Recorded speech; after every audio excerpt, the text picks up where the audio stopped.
Romantic कहानी भाभी। राहुल छुट्टियों में कई महीनों बाद अपने बड़े भाई के घर आया।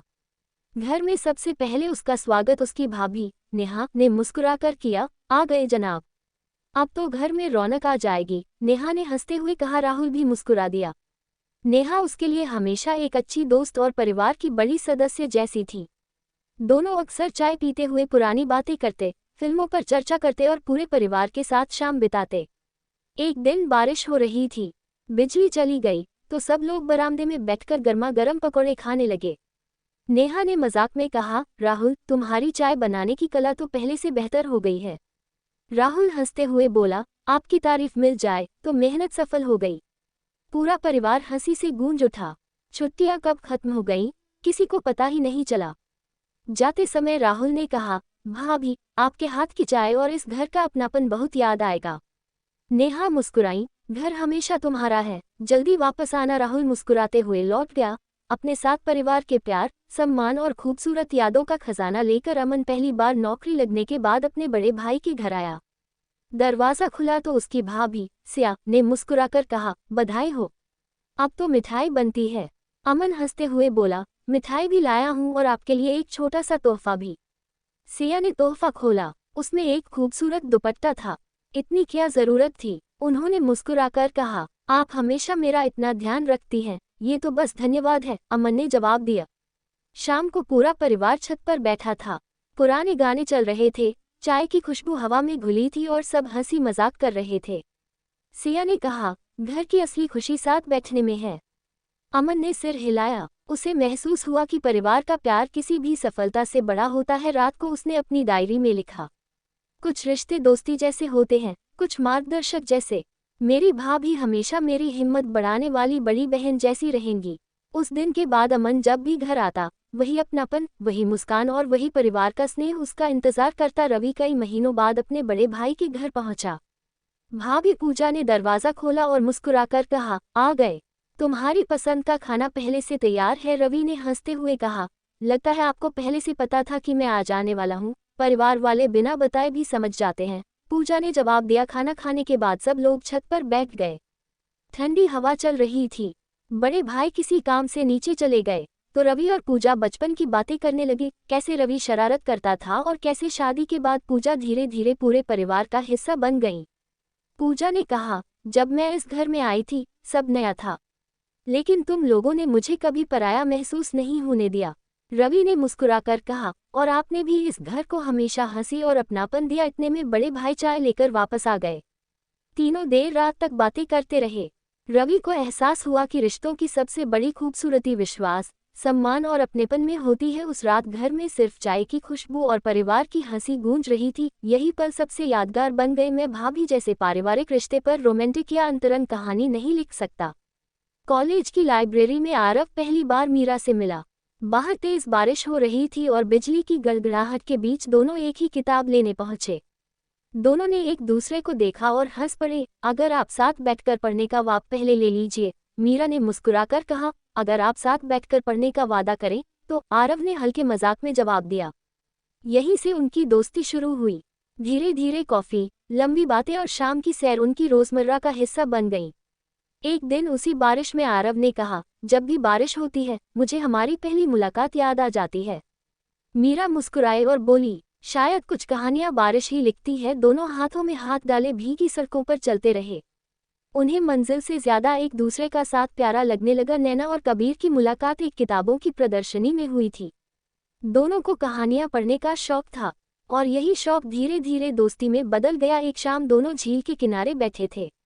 हल्की हवा चल रही थी और आसमान में पूरा चांद चमक रहा था। कबीर ने मुस्कुराते हुए कहा, जानती हो तुम्हारे साथ समय बहुत जल्दी बीत जाता है। नैना ने उसकी ओर देखा और बोली, शायद इसलिए कि अच्छी बातें कभी लंबी नहीं लिखती। कुछ पल दोनों चुप रहे। फिर कबीर ने जेब से एक छोटा सा बुकमार्क निकाला जिस पर लिखा था, हर कहानी का सबसे खूबसूरत अध्याय सही साथी के साथ शुरू होता है। नैना की आंखों में मुस्कान उतर आई। उसने बुकमार्क संभालकर अपनी किताब में रख लिया। उस रात दोनों ने एक दूसरे से कोई बड़े वादे नहीं किए, बस इतना कहा कि हर खुशी और हर मुश्किल में एक दूसरे का साथ निभाएंगे। वक्त बीतता गया, लेकिन झील के किनारे की वह चांदनी रात उनकी जिंदगी की सबसे प्यारी याद बन गई। अदिति हर रविवार उसी छोटे से कैफे में किताब पढ़ने जाती थी।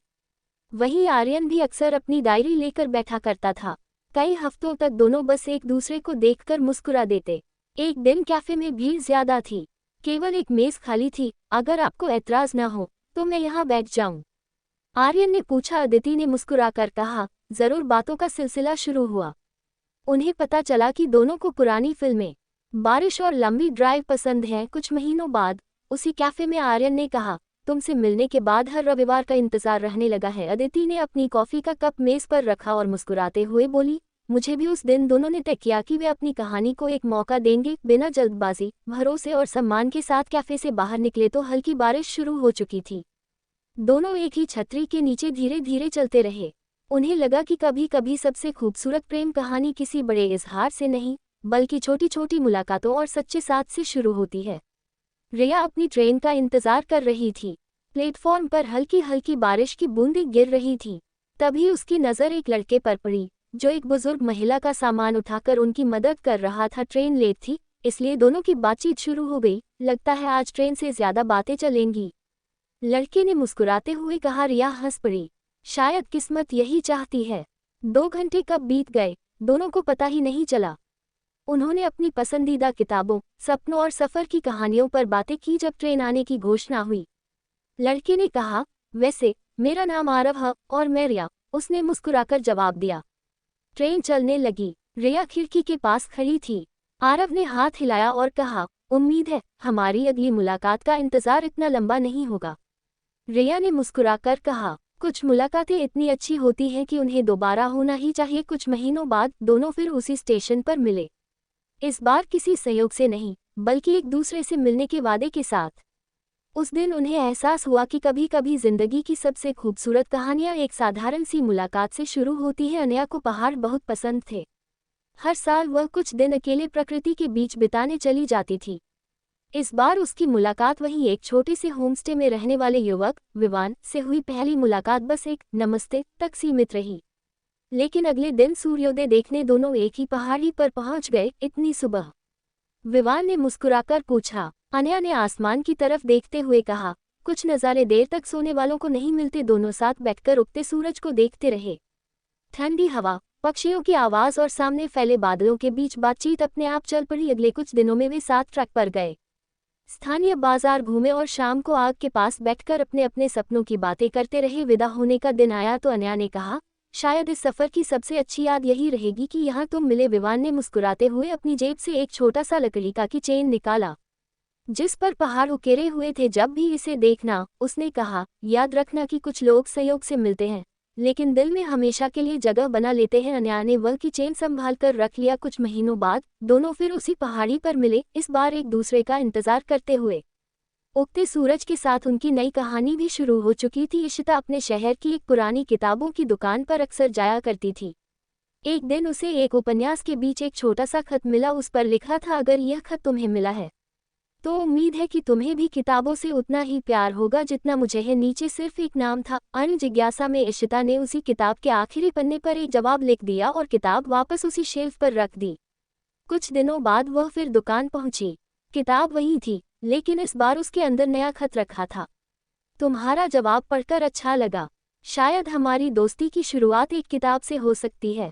इसके बाद कई हफ्तों तक दोनों एक दूसरे के लिए खत छोड़ते रहे। उन्होंने अपने सपनों, पसंदीदा गीतों, यात्राओं और जिंदगी की छोटी छोटी खुशियों के बारे में लिखा। आखिरकार एक दिन अर्नब ने लिखा, क्या इस बार हम किताब के पन्नों से बाहर एक कप कॉफी पर मिल सकते हैं? इशिता मुस्कुराए और नीचे लिख दिया, शनिवार शाम 5 बजे। मैं अपनी पसंदीदा नीली किताब साथ लाऊंगी। शनिवार को दोनों पहली बार आमने सामने मिले। कुछ पल की झिझक के बाद बातें ऐसे शुरू हुई जैसे वे बरसों से एक दूसरे को जानते हों। उस दिन उन्हें एहसास हुआ कि कभी कभी सबसे खूबसूरत प्रेम कहानी एक साधारण से खत और एक पुरानी किताब से भी शुरू हो सकती है। रोहन काम के सिलसिले में पहली बार गोवा गया था। दिन भर की भागदौड़ के बाद वह शाम को समुद्र किनारे टहलने निकल गया। वहीं उसकी मुलाकात सान्या से हुई, जो रेत पर बैठकर डूबते सूरज की तस्वीरें बना रही थी। क्या मैं देख सकता हूँ? रोहन ने पूछा। सान्या ने मुस्कुराकर अपनी स्केचबुक उसकी ओर बढ़ा दी। तुम्हारी तस्वीरों में सिर्फ समुद्र नहीं, एहसास भी दिखते हैं, रोहन ने कहा। सान्या हल्के से मुस्कुराई। और तुम्हारी बातों में तारीफ कम, सच्चाई ज्यादा है। अगले कुछ दिनों तक दोनों हर शाम वहीं मिलते, कभी लहरों के किनारे चलते, कभी नारियल पानी पीते, तो कभी बस चुपचाप सूरज को डूबते देखते। आखिरी दिन रोहन को वापस लौटना था। उसने कहा, शायद ये सफ़र खत्म हो रहा है। सान्या ने उसकी बात पूरी की, लेकिन कहानी नहीं। उसने अपनी बनाए एक छोटी सी स्केच रोहन को दी। उसमें दो लोग समुद्र किनारे साथ चलते हुए बने थे और नीचे लिखा था, कुछ लोग मंजिल नहीं बनते, लेकिन उनके साथ तय किया गया सफ़र जिंदगी की सबसे खूबसूरत याद बन जाता है। रोहन ने वह स्केच संभालकर अपने बैग में रख ली। कुछ महीनों बाद उसी समुद्र किनारे दोनों फिर मिले। इस बार संयोग से नहीं, बल्कि एक दूसरे से किए गए वादे को निभाने के लिए। लहरें पहले जैसी ही थीं, लेकिन अब उनके बीच की खामोशी भी अपनेपन से भरी हुई थी।